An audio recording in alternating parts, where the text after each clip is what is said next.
So let's talk a little bit about brain health today. Menopause is really something that can affect us women who are over 40, over 50. Um, but one of the things that really kind of concerns me the most is brain health. And I know that if you clicked on this video, it's probably something that you're thinking about as well. And you have a good reason to, because as I've been kind of looking into brain health and really trying to optimize my health overall, I'm finding more and more that that's one of the most important things to me at this stage in my life is doing what I can to maximize my brain health, because I realize that in order to be healthy, I have to have a healthy functioning brain. I mean, I still feel young, and I really want to enjoy the rest of my life the best way that I can. And the best ways that I know how to do that is to take care of my health, the best ways that I can, and not only physically but mentally, and kind of looking into what things I can incorporate into my lifestyle now that will have a positive effect. And so with that being said, I want to share with you about 10 things that I have been looking into that affect our brain health as women over 40 who are perimenopausal, menopausal, and in that stage where hormones are changed. Let's talk about these 10 things that affect our brain. So when thinking about brain health, maintaining healthy brain during perimenopause is really crucial. It's really important because hormones are changing, particularly our estrogen levels are diminishing, and that affects our memory, that affects our mood, that affects our body composition, how our weight is distributed. I know that a lot of women deal with weight gain, and in my previous video I talked about weight loss and some different things that I've been incorporating into my life in order to help counteract the effects of menopause. So I will link that video below.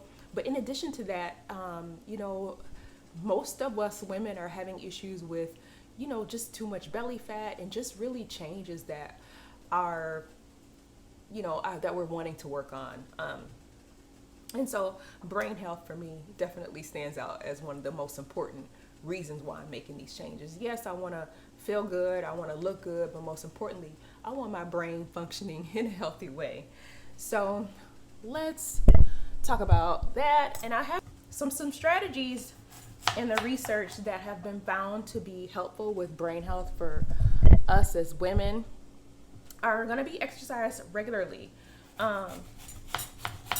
And so, I've been really working on changing my exercise. I'm going to keep adjusting this camera.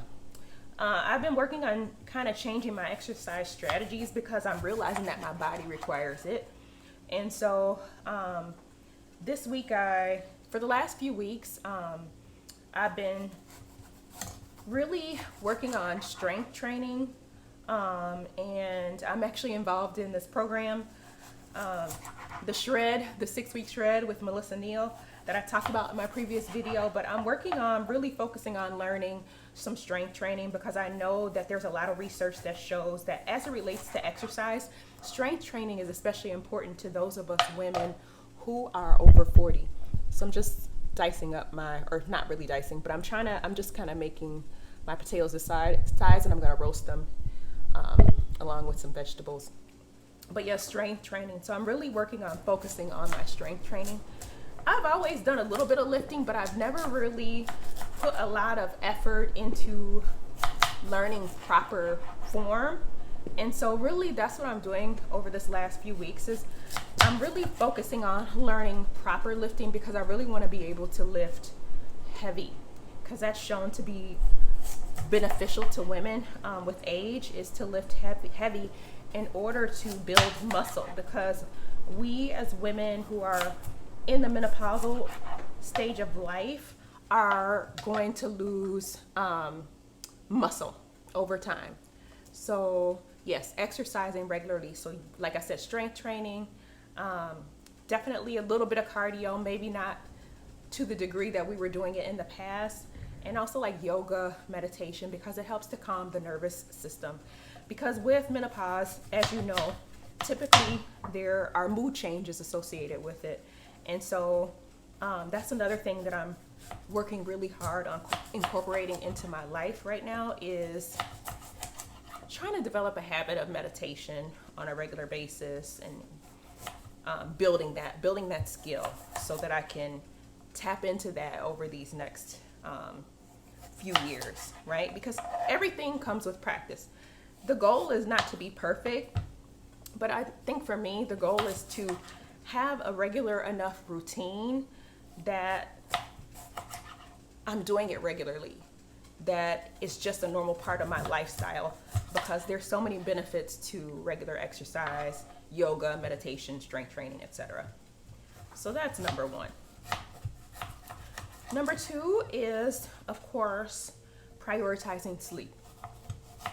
And most of us have noticed that we have to prioritize sleep at this stage in our life, whether we want to or not.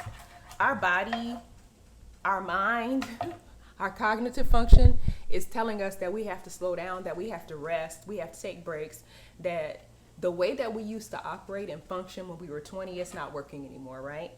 That we used to be able to like work or whatever late or party, stay out late, and then, get up early the next day. Girl, that ain't working no more. Prioritizing sleep is so important. So yeah, having a sleep routine is definitely something that's extremely important in this season of life. So trying to establish a routine a couple hours before bed, that you're not on devices, answering your phone, checking emails, or anything that's going to elevate your stress, no listening to the news at night, and just being able to get a healthy amount of sleep. I know that for me, and I hear a lot about women struggling with sleep at this phase. It's very common. I've recently started incorporating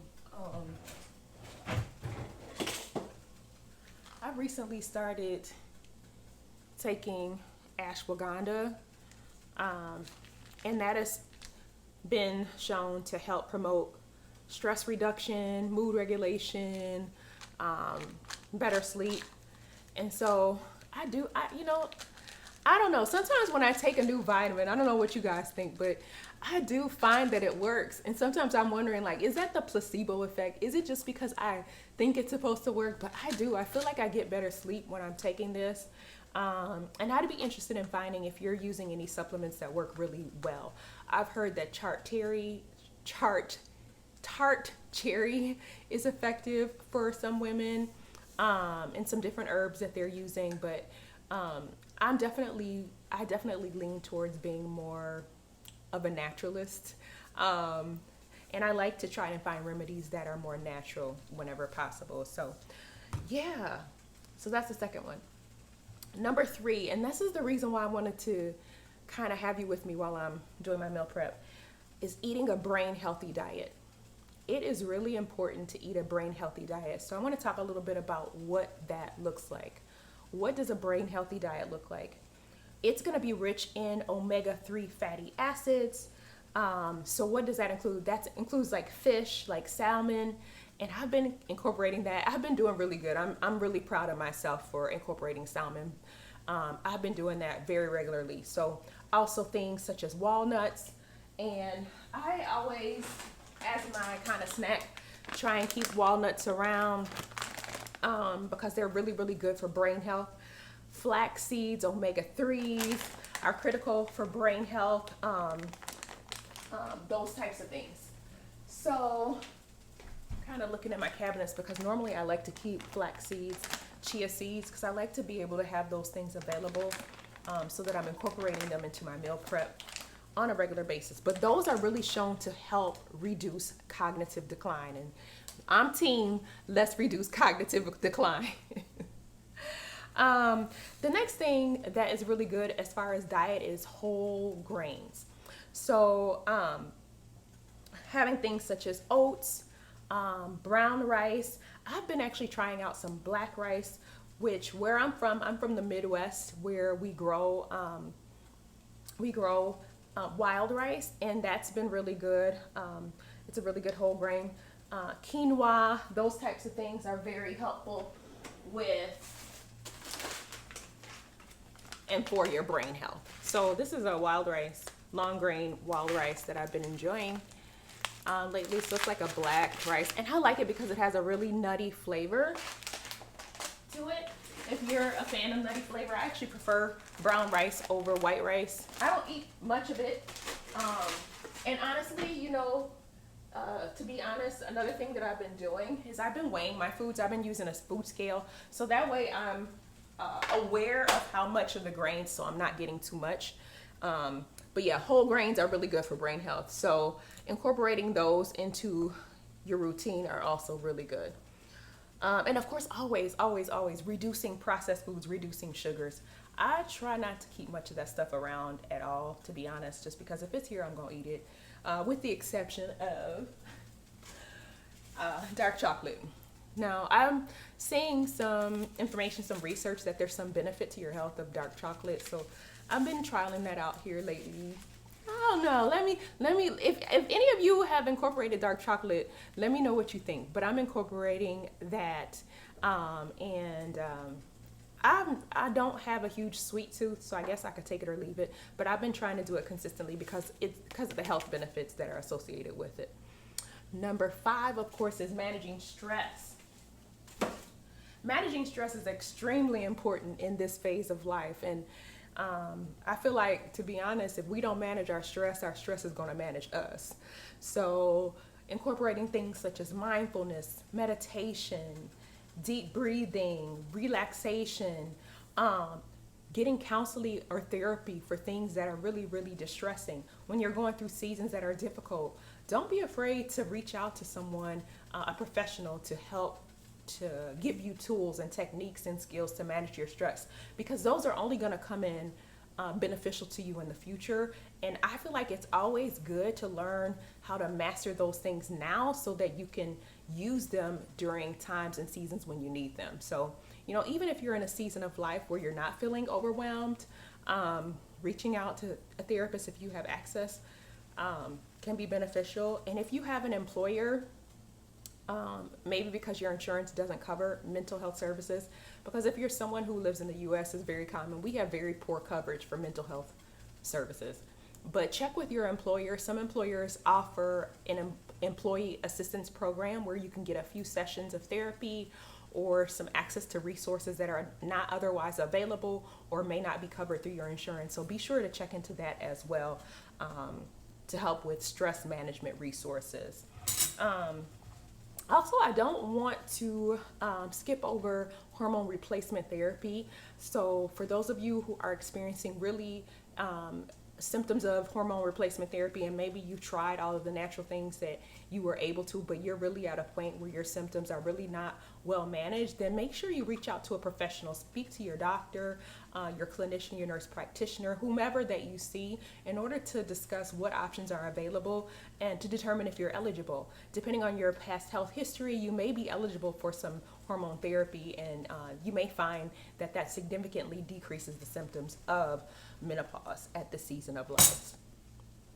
Also, number 8, I think it's really important to manage your chronic conditions. So if you already have some underlying health conditions that you've been diagnosed with, making sure that you're keeping an eye on those things, that you're monitoring them, because it's very common in the season of life that those conditions, like if you have high blood pressure or diabetes or things of that nature, that they can become more difficult to manage as your hormones are changing. So you may be noticing spikes in your blood pressure, spikes in your blood sugar, and just overall just really unusual changes. So making sure that you're keeping an eye on those things are really important. Let's check on my chicken. I'm making some ground chicken because that's one of the proteins that I am